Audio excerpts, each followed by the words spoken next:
first time I met Gerald was right here in my home. My partner Mark and I have been hosting these First Friday music jams for about 8 years. And somewhere in the middle of the first year, I think, this tall southern gentleman came with a mandolin and sometimes a guitar. And I introduced himself as Gerald and thanked me for hosting this and started coming to them regularly. So about 2 years into it, I started running into Gerald professionally and realized that he was Gerald Pumphrey, Dr. Gerald Pumphrey, from South Puget Sound Community College.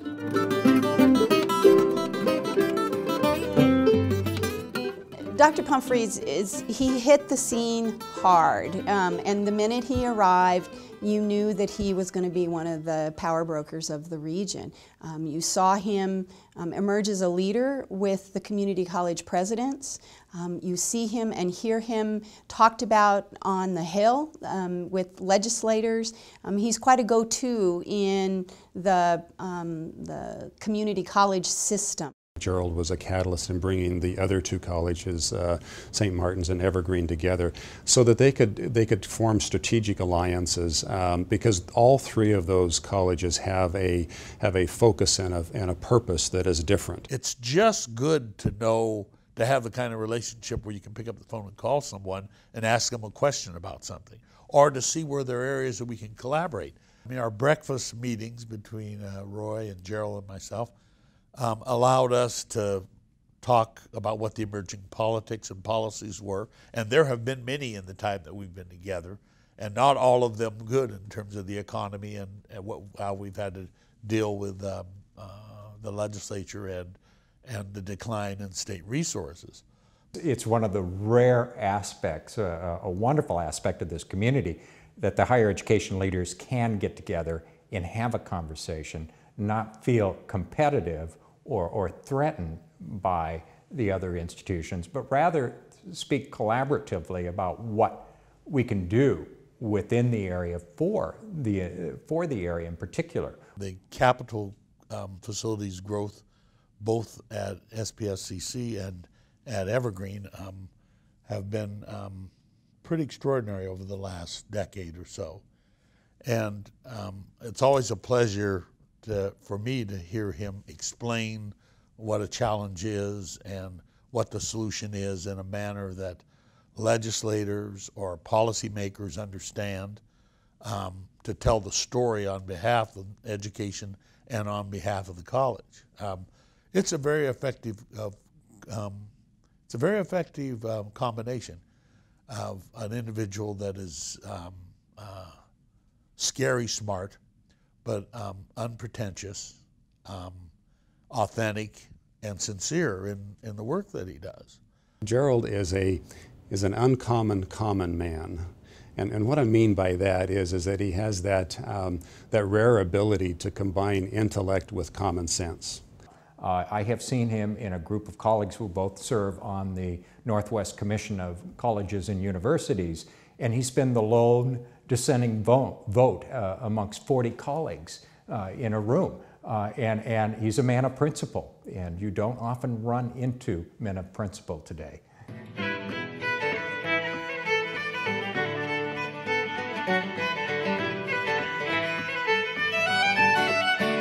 They have 3 brand new buildings that were opened up when under his tenure. This was some of the worst economic times for community colleges, and so the struggle to get funding, to keep the doors open, to provide good services was huge. We have outgrown our library due to the wonderful work of the librarians inside it, and so the opportunity to have a brand new library with some soaring vertical spaces and lots of room to grow is really important.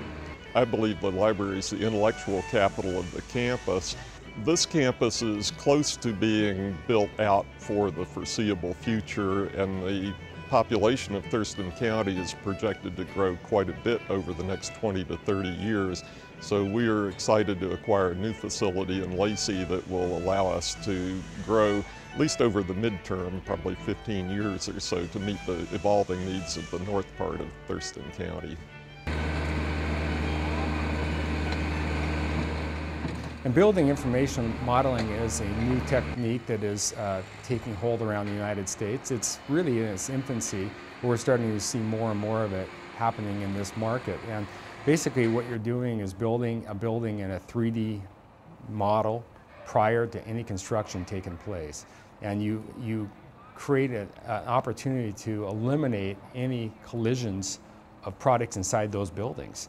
And Gerald recognized the advancement of this and that this was going to be a big deal in the future, and asked us, amongst some other folks, to come and share what this technique looks like to his staff and to his students and get them interested in advancing this, which they will be on the forefront when it comes time that this becomes a mainstay. They're going to have people that are trained, and we're already hiring folks that are doing this right now. What's the end goal here for people in education? And it's about jobs. Being able to have the life that you want and make the money that you need to make to live the life you want to live. And Dr. Pumphrey, he gets that. I'm Sarah Patterson, and I'm here because Gerald Pumphrey helped me to achieve more than I thought I was capable of. As a welder, what we like to say is it's all good under the hood, so you're kind of an island unto yourself. As a teacher, you are the leader and motivator and helper of 32 other individuals, so you're no longer all good under the hood. So when Gerald kept bugging me about you aren't serving your higher calling, and I kept saying, Pshaw, what are you talking about? He kept putting those ideas in that I was going to make a larger impact by coming back and teaching than I would out on my own, drifting from continent to continent. And now that I'm in teaching and can see, I call them my kids, but some of them are older than me. But now that they go out and get jobs and they're excited and they're happy, or when you watch them understand molecular structure of steel and they get it, you can see them getting it. Yeah, I understand what Gerald was telling me the whole time. And I hate to ever admit that anybody was right, but he was right. He was right. Whereas Dr. Gerald Pumphrey has served the college for more than 6 years as its president, and whereas Dr. Pumphrey successfully navigated the college through the economic storm of the Great Recession, and whereas under Dr. Pumphrey's leadership, the college undertook the thoughtful planning and development of future infrastructure. Well, my wife's a student here, and I'm just trying to support her and keep her going. Well, good for you, and good for her, too. Is she having a good experience here? And whereas Dr. Pumphrey has shown a dedication for building community, both on and off campus, and whereas Dr. Pumphrey led the college through a comprehensive strategic planning process. Dr. Pumphrey is the full meal deal in terms of a human being, and for me that means someone who is professionally dedicated and capable. It means that they're caring for the people around them, and that they're willing to think about what it is that we need to do with the systems that we control to make them better and to better serve the people of the region. Good. It's fascinating to me. I'm Gerald Pumphrey. I'm president of the college here. Hard to express how welcome I have been made to feel both professionally and personally in the South Sound community. It's just been a wonderful experience, and we look forward to spending many more years here.